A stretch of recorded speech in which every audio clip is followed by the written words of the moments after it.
আজ এক কাকু এসে বলছে, দেখো তো আমার মোবাইলটা পাওয়ার বাটন ভলিউম কিছুই কাজ করছে না, শুধু চার্জে দিলে অন হচ্ছে, তাছাড়া অন হচ্ছে না, একটু চেক করে দেখো। তা আমি চেক করে দেখলাম যে মোবাইলের পাওয়ার বাটন ও ভলিউম বাটনের যে আউটার নব থাকে সেটা খারাপ হয়ে গেছে।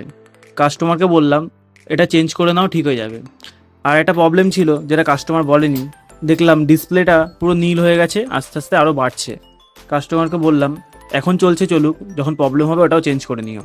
তারপর কাস্টমারের মোবাইলটি খুলে পুরনো যে নবগুলো ছিল সেইগুলোকে রিমুভ করে তাতে নতুন নব লাগিয়ে কাস্টমারকে দিয়ে দিলাম। এখন মোবাইলটি ভালোভাবে কাজ করছে।